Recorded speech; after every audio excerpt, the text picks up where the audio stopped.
우리 인생의 담에색 도상이라는 제목으로 함께 은혜를 나누도록 하겠습니다.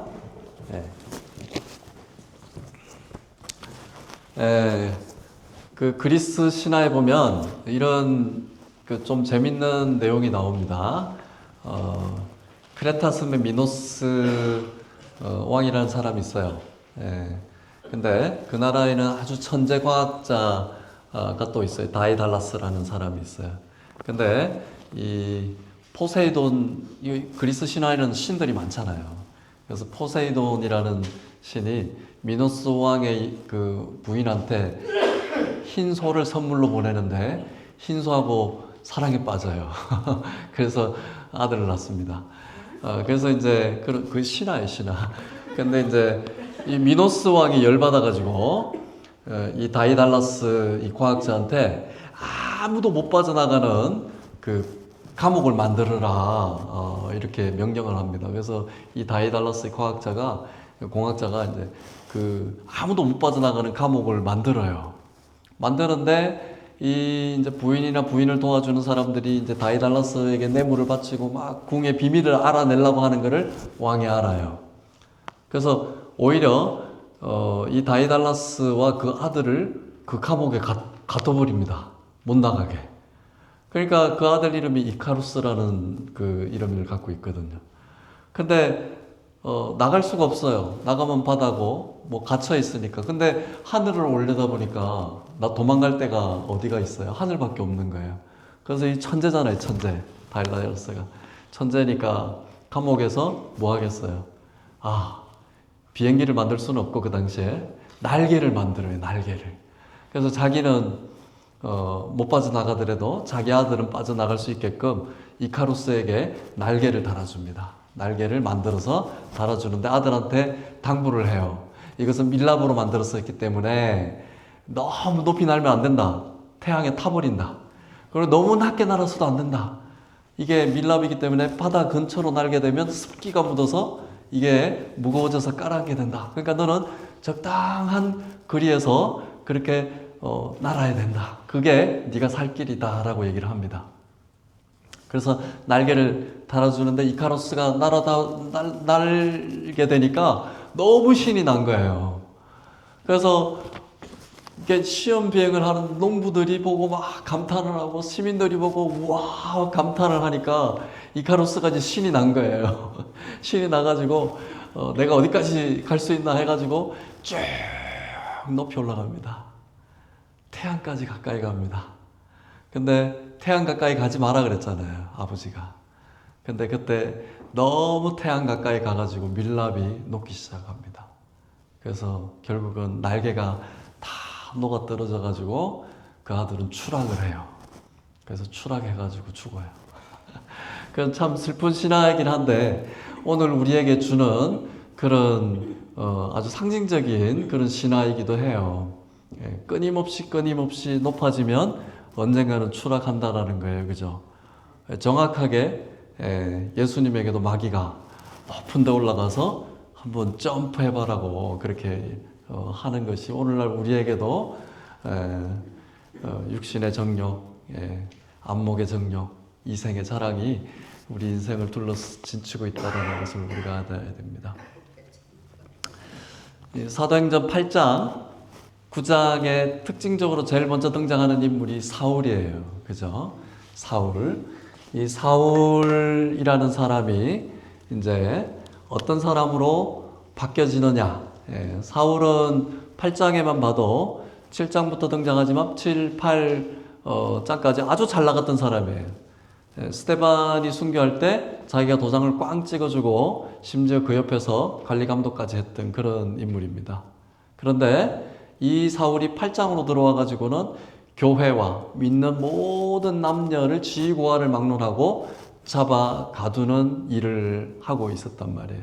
그러니까 젊죠, 많이 배웠죠. 가말리엘 문화상이니까 오늘날을 말하면 하버드 총장의 수제자였단 말이에요. 그러니까 바리새인 중에 바리새인이라고 자기가 나중에 고백하잖아요. 율법도 많이 알아요. 구약도 많이 알아요. 신약, 성경이 많이 알죠. 그러니까 아는 것도 많이 배웠어요. 그랬던 사람이에요. 그런데 이 사람이 이제 9장에 등장을 합니다. 9장에 등장을 하면서 우리 인생의 다메섹 도상이 어딘지 우리가 생각을 잘 해봐야 됩니다. 9장에 등장하면서 어디까지 잘 나가냐 하면 이 젊은 사람 치고 아주 이제 글발이 있으니까 대제사장이나 제사장 그룹한테 가가지고 나한테 공문을 써주시오 그러는 집행권을 달라고 얘기를 하는 거죠. 그래서 공문을 가지고 이제 기세등등하게 다마스커스로 갑니다. 다마스커스는 오늘날에도 이름이 다마스커스예요. 그죠? 자, 뭐 이렇게 있죠.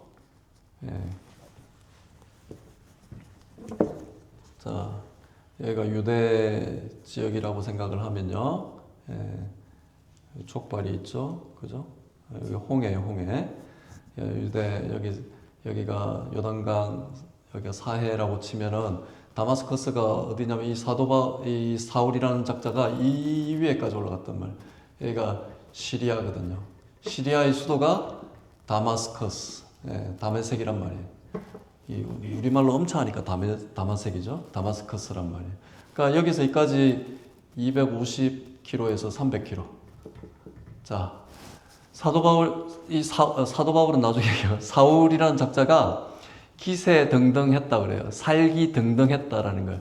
이까지 가려 그러면요, 이 사람은 쉬지 않고 말을 타고 말도상에서 자빠졌으니까 말을 타거나 노새를 탔거나 열심히 가야지 도착할 수 있는 그 거리예요. 그러니까 미쳐도 단단히 미쳤죠. 우리가 보기에는. 그런데 세상적으로 보면 꽤 사명감을 가지고 열심히 공무집행을 했던 사람이에요. 그거는 우리가 인정을 해줘야 된단 말이에요. 근데 문제는 뭐냐? 우리 삶에 있어서 방향이 문제냐, 속도가 문제냐? 뭐가 문제예요? 방향이 문제입니다. 열심히 하는데 방향이 잘못됐으면요, 그거는 안 한만 못해요. 굉장히 똑똑한데 이거를 해킹하는 데다 쓰고 절도하는 데다 쓰면 이거는 잘못 사는 거예요. 사도 바울은 방향이 틀린 곳으로 열심을 냈던 인생입니다. 우리 삶에 있어서 우리가 하나님을 벗어나고 성경의 가치관을 벗어나서 열심히 살아봐야 결국은 후회밖에 안 남는다는 겁니다. 그것이 우리 성경에서 가르쳐주고 있다는 거예요. 제가 이전에도 말씀드렸지만 유대 랍비 신학자 중에 아브라함 헷셀이라고 유명한 사람이에요. 이 사람이 안식이라는 책을 썼는데 거기에 보면 멈춘다라는 것은 인생의 실패가 아니라 하나님께서 우리에게 주신 인생의 절정이라고 받아들여야 된다라고 얘기를 합니다. 팬데믹 때 우리 다 멈췄잖아요. 다 스탑했잖아요. 심지어 예배도 어쩌고 하면서 스탑하고 온라인으로 가네 마네, 온라인이 맞네 안 맞네 논쟁을 펼쳤지만 지금은 이제 온라인이 거의 일상화되어 있잖아요. 멈춘다라는 거. 왜 하나님께서 팬데믹을 주시지는 않았지만 허락은 하셨거든요. 하나님이 허락하지 않으면 아무것도 적용이 안 되기 때문에 하나님이 허락하셨다라는 것은 하나님께서 이 멈춤의 상황, 팬데믹의 상황, 이 우리 인생의 팬데믹이 아니라 우리 인생의 어떤 고난, 이런 어쩔 줄 모르는 이런 상황을 왜 허락하실까? 하나님께서 우리에게 멈추라는 거예요. 멈추라는 거예요. 이게 스탑이잖아요. 스탑. 그래서 본헤퍼가 이런 theology of stopping이라는 말을 했어요. 멈춤의 신학이라는 말까지 했습니다. 그러니까 멈춘다라는 것은 왜 더 이상 발전이 없지? 왜 안 가고 있지? 이렇게 생각할 것이 아니라 하나님께서 왜 멈추게 하셨을까? 그래서 이 아브라함 헷셀은 무슨 말을 하냐 하면요, 주일, 거룩한 주일, 안식이 그냥 쉬었다 가는 그것이 아니라 이것은 우리 인생을 하나님 앞에 올려드릴 수 있는 일주일 중에 가장 클라이막스의 시간이 돼야 된다라고 얘기를 합니다. 동의가 되죠? 근데 우리 주일을 그렇게 생각 안 하잖아요. 그죠? 주일은 낚시도 가고, 등산도 가고, 안 믿는 사람들은, 그죠? 안 믿는 사람들은 우리 신앙인들에게 뭐라 그래요? 아이고, 할 일도 많은데. 제가 신학교 간다 그러니까 행정고시 준비하던 그 친구가 그러더라고요. 지금 행정고시 돼가지고 국장이 됐는데 그러더라고요. 인생을 덜 살았어. 미국에 갔더니 또라이가 된대. 내가 더 잘 나갔었거든. 미국 가더니 또라이 된대 이러더라고요. 열심히 살아도 그 친구가 지금까지는 잘 나가요. 근데 나는 못 나가는 것 같지만 그러나 방향은 우리의 신앙적인 양심에 비춰봤을 때 방향은 나는 제대로 잡고 가고 있다고 저는 믿고 있습니다. 그죠? 그 방향이 틀렸으면 내 인생 잘못 사는 거잖아요. 근데 그 친구가 잘 나가는 것 같지만 이제 뭐 곧 차관 되고 정치권에 잘 보이면 장관 되겠는 그런 코스긴 하나 나는 여기서 엎드려져도 하나님 앞에 나는 방향은 잘 잡고 있다라는 그 자부심은 갖고 있어요. 그래서 제가 가끔 통화하고 카톡해도요. 저 주눅 들지 않아요. 뭐 그러더라고요. 메이크업 뽀원 하는데 이 목사 뭐 필요한 거 없어? 필요한 거 없어. 필요한 거 없어. 2절에서 공문을 갖고 가죠. 3절에서 길을 가다가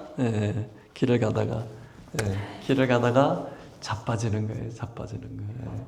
멈추게 하셔서 하나님께서는 말에 발을 걸었는지 그 뭐 모르겠지만 어쨌든 자빠졌어요. 자빠졌는데 첫 번째 중요한 것은 뭐냐 하면 만남의 중요성입니다. 만남의 중요성. 만남의 중요성. 9장 3절 보세요. 3절 한번 읽어주세요.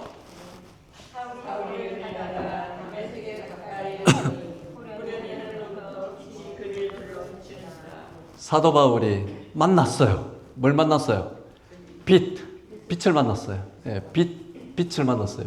빛을 만났는데 이 빛은 창세기 1장에 나오는 하나님의 빛이라는 그 단어와 똑같이 쓰고 있습니다. 오르라는 말을 쓰고 이 말을 쓰거든요. 이 사울이라는 기세등등한 이 청년이 이 다메섹 도상에서 만났던 그 빛은요. 창세기 1장에 있었던 그 빛이었어요. 요한복음 1장에서는 뭐라 그래요? 이거를 생명의 빛이라 그러잖아요. 그리고 이 빛이 어둠에 왔는데 어둠이 깨닫지 못한다 그러잖아요. 그죠? 사람들의 빛인데 이 사람들이 이 빛을 깨닫지 못한다라고 얘기를 하고 있습니다. 이 하나님의 빛은요, 잘 깨닫지 못해요. 그러나 사도 바울에게 있어서는 강력하게 이 빛이 둘러 비춰졌다 그래요. 그죠? 요한복음 1장 4절에 보면 생명이 있었으나 이 생명은 사람들의 빛이고 빛이 어둠에 비치되 어둠이 깨닫지 못하더라. 근데 하나님께서 은혜를 주셨어요. 사울이라는 이 기세등등한 청년에게 하나님께서 강력하게 빛을 비추시니까 자빠졌어요. 말도 놀래서 자빠졌을 거고 이 사울이라는 청년도 뭔 일이야 그러고 하늘 쳐다보자마자 자빠졌을 거고 그렇게 다메섹 도상에 올라가다가 자빠졌어요. 기세등등했던 잘 나갔던 성공적인 이런 청년이 하나님의 빛을 비추니까요 팍 꼬꾸라지는 거예요. 꼬꾸라집니다. 이때 이 좀 우리에게 익숙한 내용이에요, 그죠? 이게 뭐냐 하면 헬라어로 보스라 그래요. 와, 저 사람 보스가 있네, 그죠? 보스가 있네. 이럴 때 한번 보라는 거예요. 이걸 뭐 써라는 얘기는 아닙니다. 보스 이 말은 무슨 말이에요? The light, 그죠? 그 빛인데 아무 빛이 아니에요. 라이터 담뱃불 빛이 아니라 그 바로 하나님의 빛이 사울이라는 청년에게 비춰졌단 말이에요. 둘로 쳤단 말이에요. 그런데 여기 보면 재밌는 표현이 있어요. 눈으로 7절 한번 보세요. 7절. 눈으로 7절 보시면 뭐 소리는 들렸는데 사람들은 그죠? 아무것도 보지 못했다 그래요. 영적으로 은혜를 주시는 건 하나님의 전적인 주권이에요. 그러나 같은 사람들이 있었는데 하나님의 은혜의 빛을 받는 사람이 있는 반면에 이렇게 무작위로 랜덤리 아무도 보지 못하여 말을 못하고 서 있었다. Something happen은 있는데 부흥해 가고 주일날 은혜를 받는 사람이 있는데 아닌 사람도 있다 이 말이에요. 그렇죠? 뭐가 차이가 날까? 예. 이제 좀 있으면 살펴볼 수 있습니다. 이때 사도 바울은요, 성경에는 깨닫기 위해서는 하나님께서 허락하는 부분이 있어요. 그게 뭐냐면 사도 바울의 질문이에요, 질문. 이게 이제 위대한 질문입니다. 9장 5절 한번 보세요. 9장 5절 한번 읽어볼까요? 시작.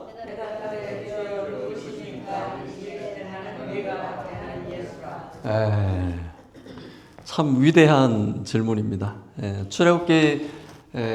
출애굽기에 보면 3장 14절에 보면 모세가 떨기나무에 불타는 걸 보고 모세가 딱 던진 질문이 뭐예요? 누굽니까? 주여 누굽니까? 묻잖아요. 그때 하나님께서 뭐라 그래요? I am who I am. 요 말이 뭐예요? 히브리 말로 말하면 야훼. 그죠? 야훼라는 말은 I am who I am. 나는 스스로 있는 자. 나는 나다. 내가 설명할 수 없단 말이에요. 그러니까 하나님은 나는 난데 이름을 보면 끝나지 않는 이름이에요. 그죠? 그러니까 성경학자들이 모세가 이렇게 쭉 내려오면서 야훼 이레, 야훼 니시, 그죠? 야훼 샬롬, 야훼 라파 계속 붙이는 이유가 뭐예요? 나는 난데 어떤 나, 하나님은 하나님인데 어떤 하나님, 여러분 어떤 하나님을 믿으세요? 어떤 하나님을 믿고 있습니까? 사도 사울이라는 청년은요, 자기가 원하는 인생의 빛을 쫓아갔던 사람이에요. 자기가 원하는 그 빛이 뭐예요? 교회를 핍박하고 사람들을 오게 가두는 그 빛을 향해서, 잘못된 빛을 향해서 달려갔던 사람이에요. 근데 진정으로 하나님의 빛을 만나니까 자빠지는 거예요. 자빠지는 거. 하나님 앞에 우리가 깨진다 그러잖아요. 깨진다 그러잖아요. 그러니까 한국 사람들은 자존심이 강하니까 깨져도 표도 잘 안 나요. 미국 교회는 every week, every other week, 아니 once a week, 한번 오늘 말씀을 듣고 내 마음을 새롭게 하고 싶은 사람들은 강대상 앞으로 다 나오십시오. 그러면 미국 사람들은요 그냥 나가요. 나가서 기도받고 막 이래. 한국 사람 나오십시오. 그러면 아무도 안 나오잖아요.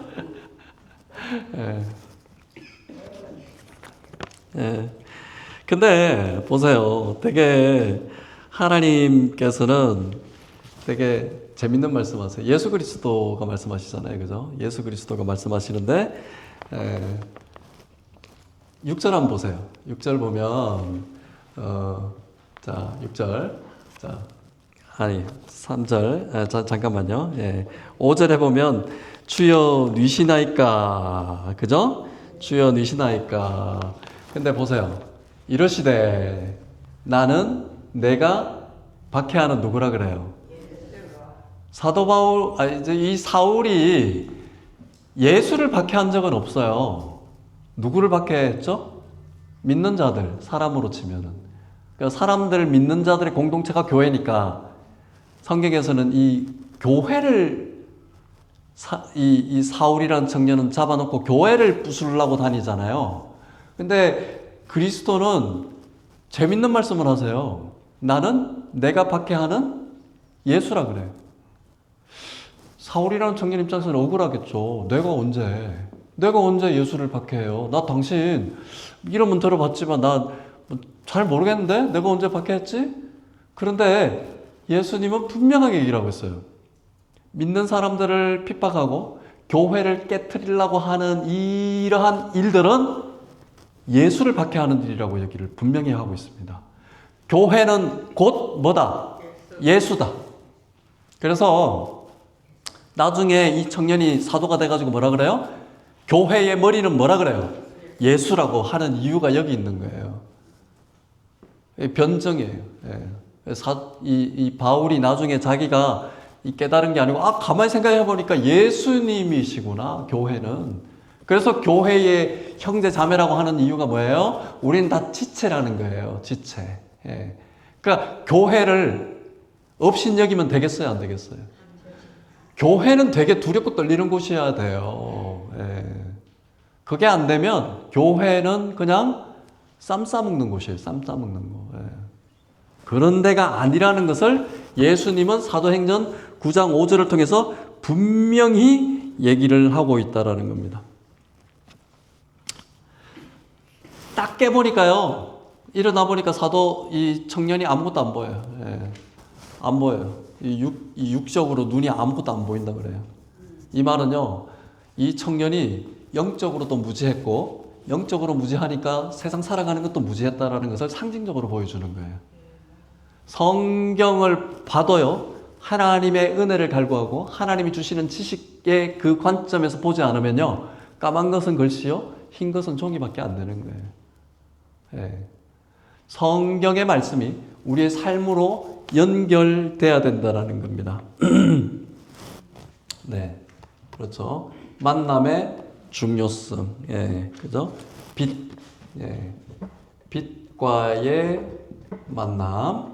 그리고 하나님께서 예비해 놓으신 6절에 보면요, 여기 누구를 또 예비하냐 하면요,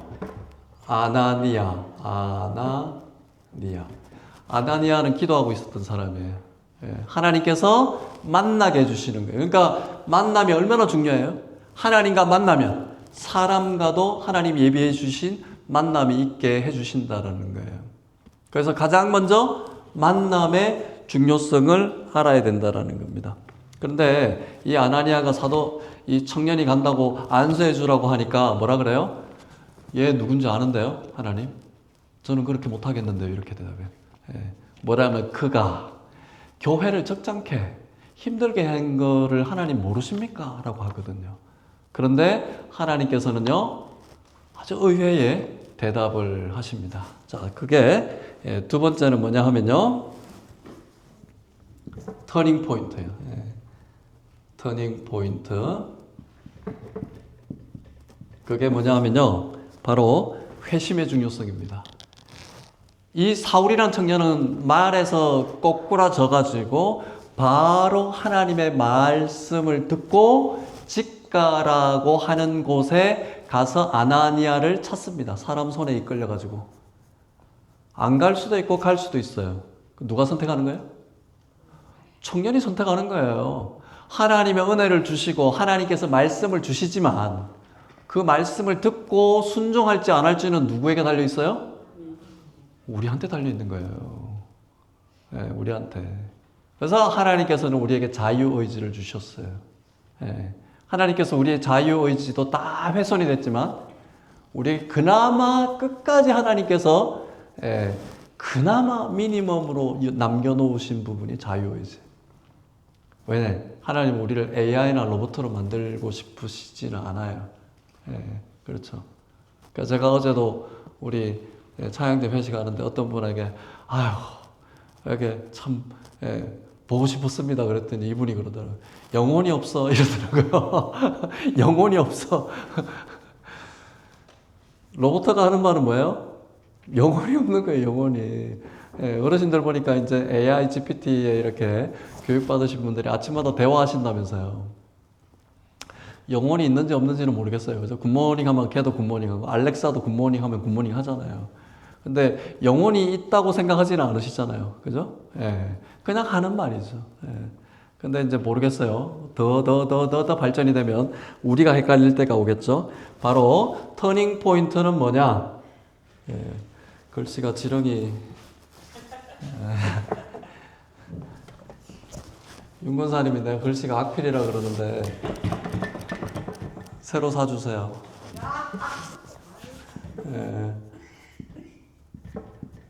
터닝 포인트. 터닝 포인트는 뭐냐? 회심입니다. 회심. 회심, 마음을 바꾼다라는 겁니다. 마음을 바꾸면 뭐예요? 우리 인생에 전환점이 온다라는 거. 우리의 삶에 목적이 있게 된다라는 겁니다. 우리 침례교회 유명한 목사님 있어요. 리그램 목사님이라고. 목적이 이끄는 삶에 보면요, 우리 인생은 우연한 산물이 아니다라고 얘기를 해요. 참 기가 막혀. 근데 이 사람 말은 아니거든요. 이미 예전 초대 교부들이 다 얘기했던 거예요. 우리 인생은 우연하게 나온 것이 아니라 분명히 어떠한 목적과 사명을 가지고 태어났다라는 거예요. 누가 됐든 간에.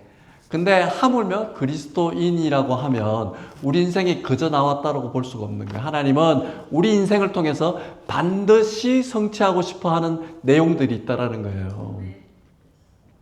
그게 돈이었다면, 그게 출세였다면, 그게 명예였다면 이 세상에 많은 사람들이 죽어가면서 그렇게 후회하지는 않았을 거예요. 그죠? 예. 그리고 그랬다면 그 젊은 나이에 루비 캔드릭이라는 그런 20대의 처녀가 와가지고 한국에서 6개월 선교하다가 죽었거든요. 맹장염으로. 그런 인생으로 보면 왜 그렇게 불러주셨을까요? 그 여인 때문에 한국의 조선의 개화기 때 얼마나 많은 신자들이 태어났냐라는 겁니다. 인생의 본질, 그죠? 인생의 본질, 에센스. 인생의 본질이 뭘까? 바로 하나님의 말씀을 듣고 깨닫는 겁니다. 그리고 우리가 영적이고 육적인 소경에서 실제로 우리는 하나님을 바라보고 하나님을 영화롭게 하는 인생이 된다는 거예요. 소요리 문답 제일 첫 번째 뭐냐면요. 사람의 목적이 뭐냐? 사람의 목적이 뭐냐면 하나님을 영화롭게 하고 그를 영원토록 기뻐하는 거라 그랬어요. 이게 인생의 목적이거든요. 너무너무 정리를 잘 해놨어요. 근데 하나님께서 9장 15절 보시면요. 기가 막힌 말씀을 해요. 아나니아가 그러거든요. 이 사람요. 인생 개판인데요. 우리 그리스도인들을 얼마나 힘들게 합니까? 근데 하나님께서는요. 그 아나니에게 미리 말씀을 하세요. 15절에 한번 읽어보세요. 시작.